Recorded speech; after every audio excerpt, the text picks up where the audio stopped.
The following is a hockey podcast out of Vancouver and Surrey, British Columbia. It'll only consist of a lot of puck talk and even more BS, or in actual words, banter and satire. Enjoy, and as always, go Canucks go. Okay, it's October 3rd, 2023 here on Locked On Canucks. I just learned that ball deodorant is a thing. I also learned that Zach Benson might make the NHL with the Buffalo Sabres this season. So we got to talk about it, okay? Zach Benson, will he be the worst mistake the Canucks ever made? We're going to tell you next year on Locked On Canucks. You're Locked On Canucks, your daily podcast on the Vancouver Canucks. Part of the Locked On Podcast Network, your team every day.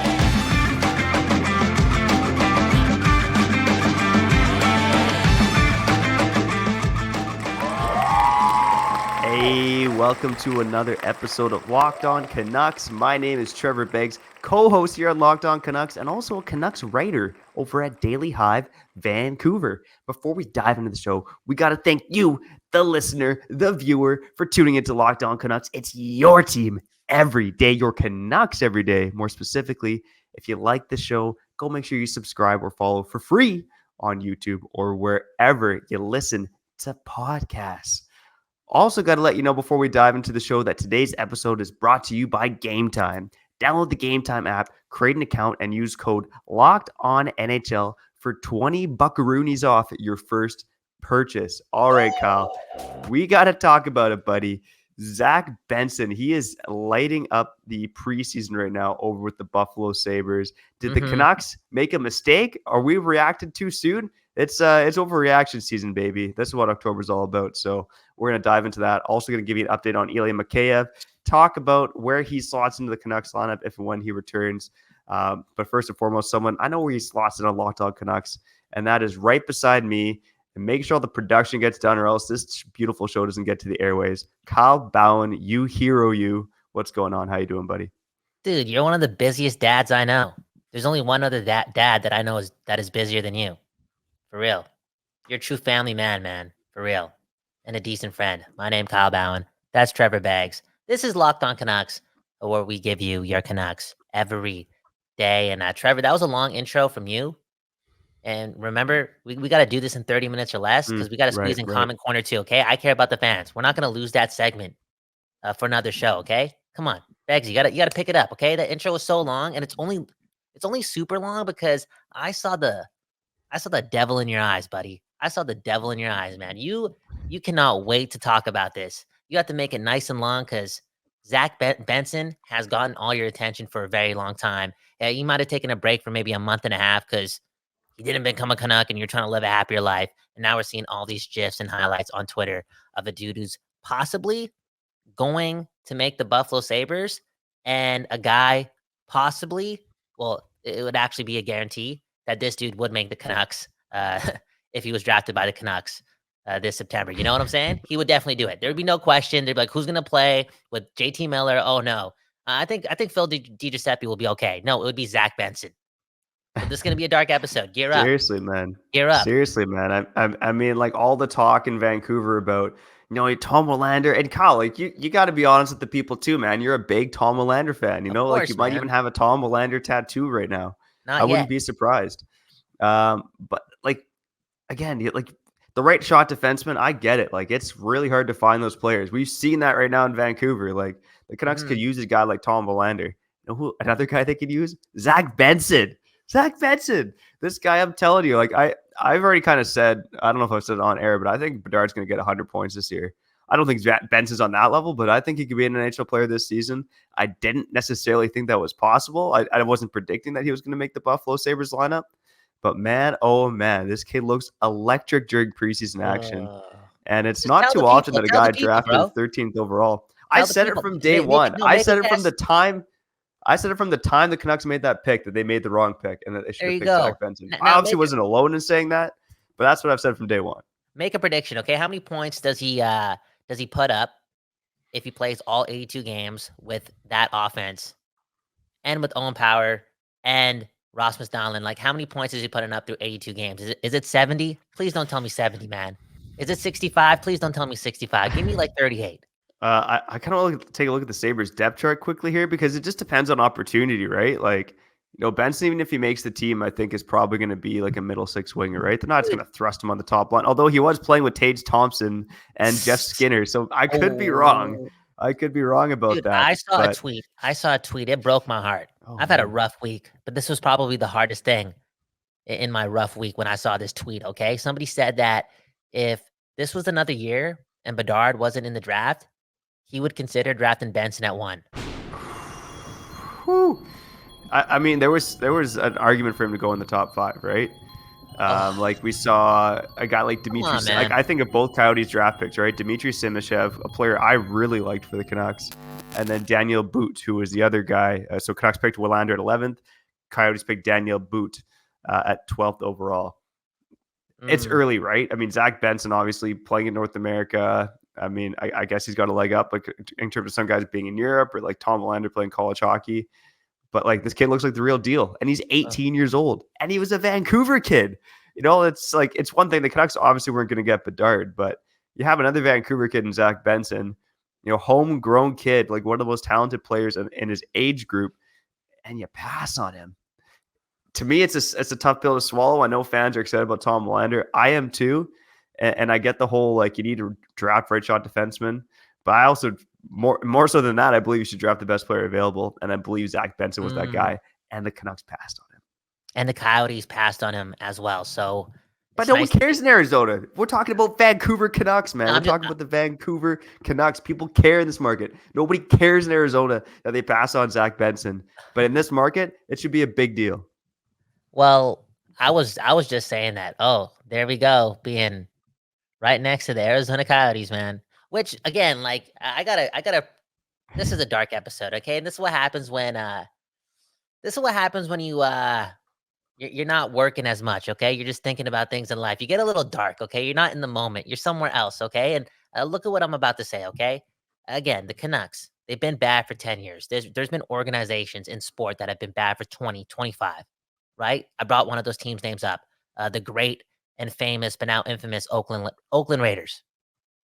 Dude, the Canucks, if they keep missing on draft picks, I'm not saying they did that here. I'm just saying in general, if they keep doing it, look at the Pot Colson thing. It feels like okay, we just drafted a 3rd round pick in the top 10. Feels a little dark. And then you're seeing the highlights of this guy and Trevor. He's been right about Quinn Hughes before. You might have that ability in your life when you're 54 years old. Let's say you have a couple successful podcasts, a nice blog going out. You're known as that guy. If they go through the film, I'm telling you, an NHL team.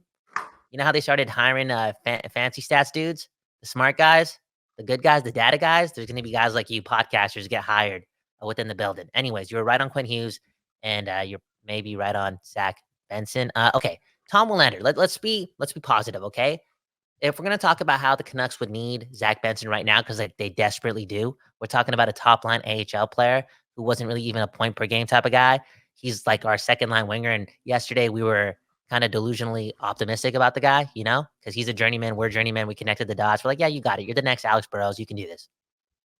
I know they still need that guy, but again, look at us on defense with Quinn Hughes. Who's playing with him? Exactly. We needed a guy like Tom Willander. Am I right? Yeah, I think we do need a guy like Tom Willander long term, but I said it before the draft. I mean, the right shot defensemen, I know they're hard to find, but I think you can also find them later in the draft. Like those are guys like the Brett Pesces of the world, where you can Ooh. find them in like, or Jacob Slavin in Carolina is another example. Like scout the hell out of these guys and go find your top stud right shot defenseman in like the 2nd, 3rd, 4th But round. yo, I don't think the Like that's Canucks where are you find defensemen like that. I don't think the Canucks are picking Tom Willander at that position to secure a guy like Brett Pesce. Like they're trying to hit a grand slam too at the same time. Like, okay, this guy might be just as good as Quinn Hughes, just on another level. Like this guy, you know what I'm saying? Yeah, Like but that's then why they're they're taking him, delusional if they think that. dude. And I guess you're Oh, looking sorry. at You told me to be positive. My bad. no, it's okay. You gotta speak your mind, bro. You gotta tell the truth. The truth, it sets you free. Okay. It sets you free. Anyways, you were so high on Benson because you saw the scale and tenacity right away and domination throughout a longer sample size. Then you also heard more hockey people talk about him, being that guy in this draft, that a lot of people are going to miss out on and regret. And at the same time, there was a lot of people talking about Tom Willander being in the 20s, being in the 18 and 19s. There wasn't a lot of talk about Benson being there. It was like, you're gonna regret not picking Benson. That was always the language on the interwebs. And now look at what he's doing in preseason, but he's looking like he's playing his game already. And that shows another level of confidence. And confidence, Willander will get it. He already has it. He already has it. But to showcase that right away in the NHL when you're not even supposed to make the team, quote unquote, there's not, you get what I'm saying? And to do it, he's got like that gamer ability, which is something every team needs.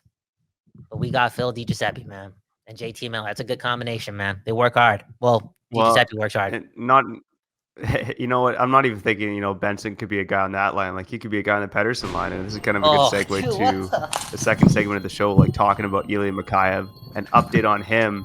But Benson could be a guy with Pettersson, man. Honestly.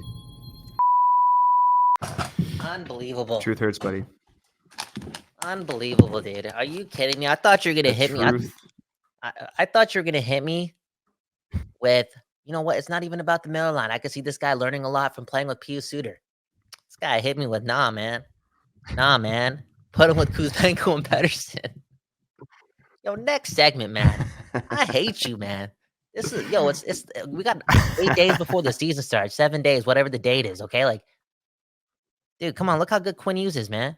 And again, the Canucks, like, we're going into the season with Cole McWard possibly being the number 2 D-man, quote unquote, on this team, So it's like, Tom Willander, I know it's scary times right now, especially if you're listening to this episode and seeing us get, super excited about Benson's ability and what he could do for the game. Like, dude, the Canucks don't have that guy to play with Quinn Hughes still, and maybe they got ahead of it. Maybe that's when it I don't know. You know what? Get to the next segment, man. I don't even want to do this anymore, man. All right. On the other side, Kyle will wipe his tears, and we're going to talk about Ilya Mikheyev, the updates on him, and where he could potentially slot into the Canucks lineup. But first, I need to ask you, have you ever been stressed out by buying tickets at the last minute? I ask that because I'm a big last minute deals guy, and the place I go to find killer deals at the last minute is Game Time. Game Time, they got my back. I get these Nicoles from email at Game Time, and she's always teasing me with concerts and events this week in my area. Not only are those weekly emails a tease, but Game Time also offers me flash deals on last-minute tickets. You can also get exclusive flash deals on tickets for football, basketball, baseball, concerts, comedy, theater, and more. Now, I have no choice but to get off my skinny rear end and go check out a local show on a Friday night. So make sure you snag the tickets without the stress with Game Time. Download the Game Time app, create an account, and use code LOCKEDONNHL for $20 off your first purchase. Terms apply. Again, create an account and redeem code LOCKEDONNHL for $20 off. Download Game Time today. Last minute tickets, lowest price, guaranteed. People, before we get back to the show, baby, I gotta tell you that new episodes of Locked On Canucks will be available wherever you stream podcasts and on YouTube at 4:20 p.m. for no reason at all, okay? New episodes every day at 4:20 p.m. Again, wherever you stream podcasts and on YouTube. Let's get back to the show.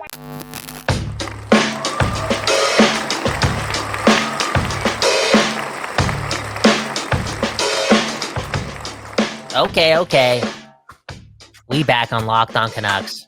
Is Trevor showing his nuts? Nuts to the people on YouTube? That's nuts. But eat your nuts, okay? Eat your salty nuts. Well, maybe keep the salt a little light, but eat your nuts, okay? Locked On Canucks, your team every day. Well, your Canucks every day, okay? We got to fix up that language because I know it's about the network, right? It's a team effort here on Locked On.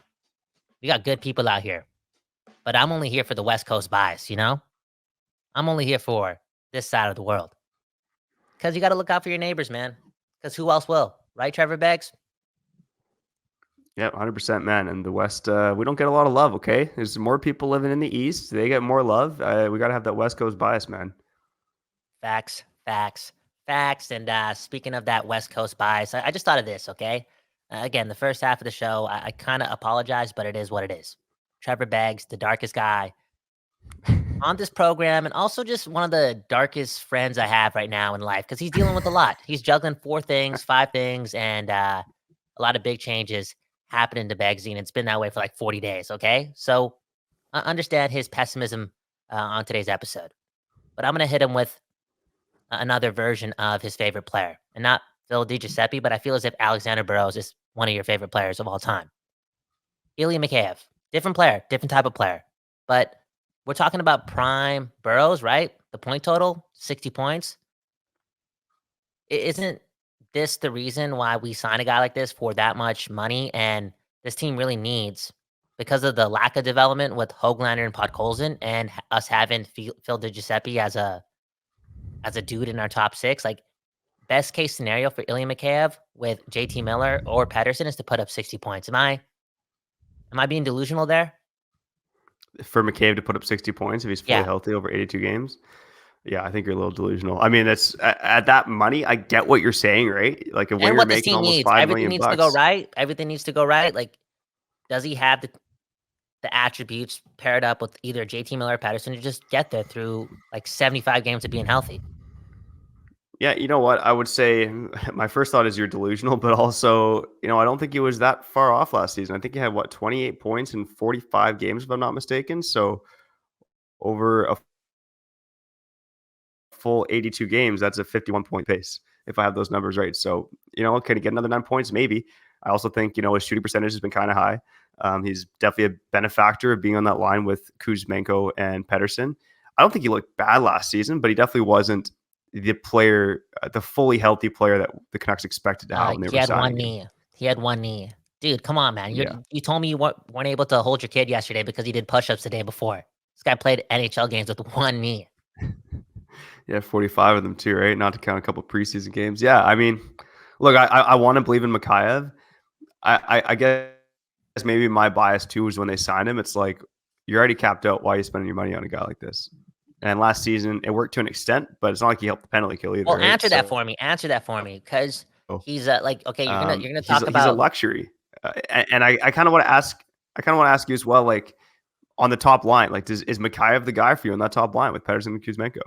He's the guy for me in the top six, like the X factor type of guy, like the guy who has the best chance to outplay his contract based on maybe skill set, but more just, again, my delusion, my hope for everything to go right. And one of those things that has to go right is one of these players in the top six, outside of what we are accustomed to, puts up a lot of points. Like, I don't think we're jumping the gun too early with Kuzmenko. We just believe in the talent. And with Pettersson, he's going to get back to like 75 points, 80 points. Pettersson's going to do his thing, and then Miller's going to do his thing. But we need one more guy in that top six to really excel. And I think it's between Boeser and Mikheyev. And I don't know, I'm more confident in Mikheyev, even if he has like one and a half knees, because he showed a little bit of it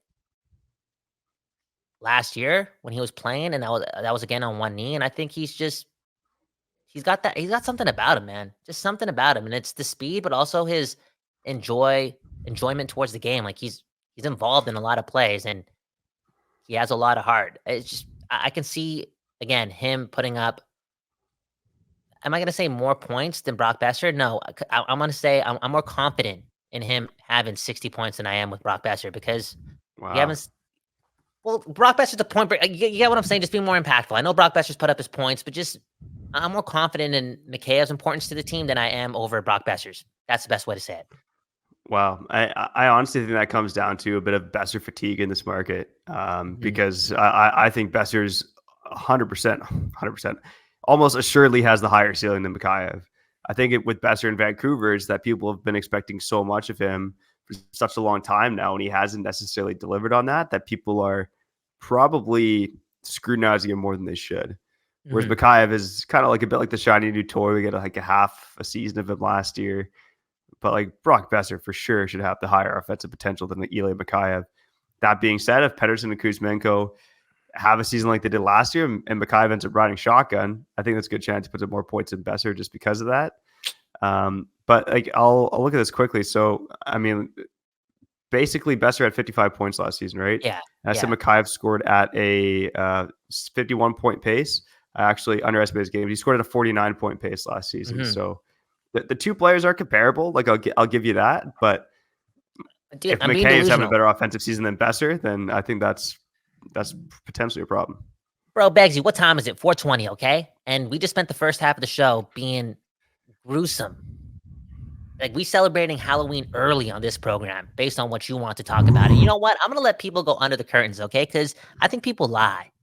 I think people do lie. And I think people think we may be lying sometimes on this program. And one of the things we always say is, yo, Trevor's the darkest guy on the program, okay? And I think people who are not on the YouTube side of things with this experience may be confused at that. But, hey, the truth matters, okay? It's about what's on the inside, okay?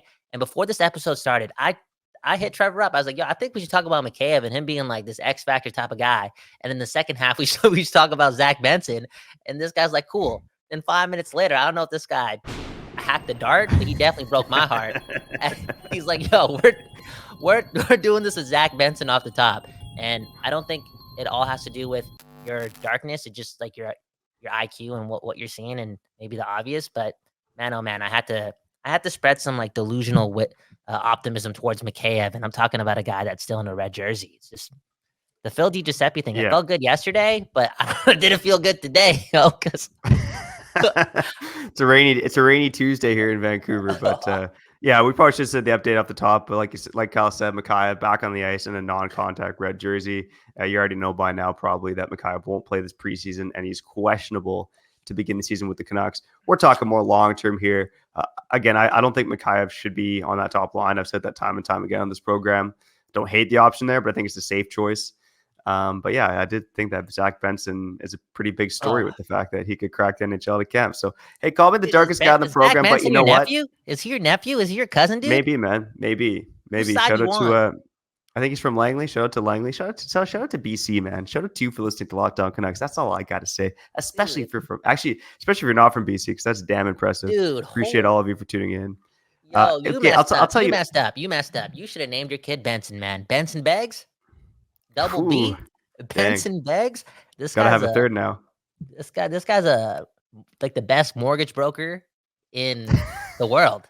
Or, double B, right wing for your Vancouver Canucks. Either or, man. Holy, man. Well, on the other side, maybe, I don't know what comment you got lined up. Maybe we'll bring some brightness to the program. Mm-hmm. But I'll tell you what, I'm feeling pretty bright. And you know why? That's because of my Seattle Seahawks. So I don't want to go on a tangent about how awesome that win was last night against the New York Giants. I know it's the New York Giants, but 11 sacks, a 97-yard interception return for a touchdown.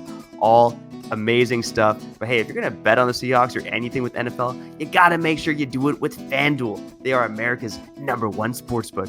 Right now, new customers get a $200 bonus bet guaranteed when you place just a $5 bet. That's $200 in bonus bets, win or lose. If you've been thinking about joining FanDuel, there's no better time than now to get in on the action. The app, it's so easy to use, man. There's a wide range of betting options, including spreads, player props, over-unders, and more. So visit FanDuel.com/lockedon and kick off the NFL season. FanDuel, an official partner of the NFL.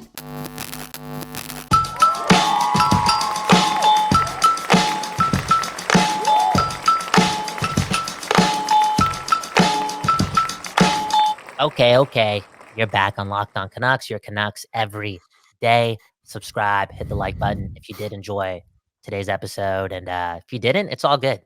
Come back tomorrow or come back next year. It's your life. Do whatever you want. Why are you laughing, bro? It's not even funny, dude. It's the truth. It's just the truth, man. I think they're gonna say come back like tomorrow or next week, but then you said next year. It just kind of threw me off. Come back whenever, man. We're not in a rush, dude. Go with the flow, man. And I don't know, just being again delusionally optimistic towards the last 2/3 of this show, because Beggsy is, bro. Like there's a big reason why you're not in the press box 41 games a year, because we can't have you in the building, man. We can't have you in the building, man. You the voodoo, bro. Yeah, I'll tell you. Well, some listeners might know this, but I told the story. The first game I covered in the press box was Benning and Green's last game. So I felt like I was good luck, to be honest, man. Ooh. It was a terrible game, but I mean, Beggsy shows up in the building, and next thing you know, Jim Benning and Travis Green are gone. I don't know. It's just something right? Bro, you should have signed your media pass and let's put that one up in the studio, man, as an art piece. Hopefully you still have it. I might have. I think I still have it somewhere. Yeah. I need it signed, man. I need it signed. Okay. Speaking of needing things signed, thanks for the comments, man. Real talk, man. Signing off on these comments amongst all those names, man. Y'all brave, because I read a comment yesterday and it was bold, but I do want to talk a little bit about the player. Okay, so let's run Komment Korner on Locked On Canucks. Welcome to Komment Korner, powered by Paraphrasing. Today's comment comes from our friend user 9x87. The Canucks need to cut number 36 from their lineup.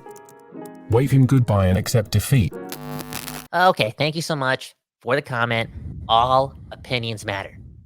Okay, we are all Canucks, so it all matters. Say what you want. And this person says something about Nils Hoglander, and maybe he's bored of Hoglander, right? Because you could say that Hoglander's preseason has been cool. Like, it's been cool because, like, he's done a couple things, but I wouldn't necessarily say it's that far off from being pretty neutral, pretty boring. Anywho, I don't think he's being cut, but I want to throw this at you. And since you're such a Yannick Hansen expert, I want to bring the player up again. Like, Hoglander, that type of impact. I feel like he has more of the tools than Podkolzin does when it comes to maybe comparing the player. But could you see that comparable? Yannick Hansen, Nils Hoglander? The one big difference is, well, two things. Yannick Hansen was a great 200-foot player. Hoglander was not. And Hoglander also has way better hands than Yannick Hansen, but obviously lacks the defensive awareness. And that's one of the big issues in his game. Yeah, I don't know. I maybe like a Kyle Wellwood on the wing, but Kyle Wellwood wasn't as feisty and aggressive as Hoglander, but like same kind of hands, which is why I thought of good old Kyle Wellwood there. So I don't have a great comparable, but Yannick Hansen isn't the one for Hoglander for me. You know, that being said, for the commentary, again, thanks for commenting. We appreciate all of you for commenting. Get involved on YouTube, Spotify. You can leave comments on both those platforms. Don't cut Nils Hoglander. Even if he doesn't deserve to be on this team, this guy requires waivers, like proper asset management. And I think the Canucks are doing the right thing by trying to give him a crack on that top line. Like, whether they believe in him or not, the best way to boost his value is probably to play him with Pettersson and Kuzmenko. It is a bit of a roll of the dice because these games matter. Can you do it now? I think sometimes, again, you're the expert here, right? Sometimes I may confuse Hoglander's tenacity and his effort level on like 84% of his shifts to equate to some level of like high hockey IQ / some defensive awareness. Whereas you just blatantly like, yeah, he tries hard, but how smart is he? You know, like is he actually covering ground? Is he like being too intense? You know what I'm saying? There's other ways to manage the energy that maybe Hansen, was able to like process the game better and use energy in different ways. And yeah, when you went through the Yannick Hansen numbers, like they were not alarming because again, you remember the memories. The guy was a good player, but I feel like he did it for like a 3-year stretch where he was reliable offensively. And yeah, he played with good players, but he was able to do so and really effective on the days he wasn't putting up points.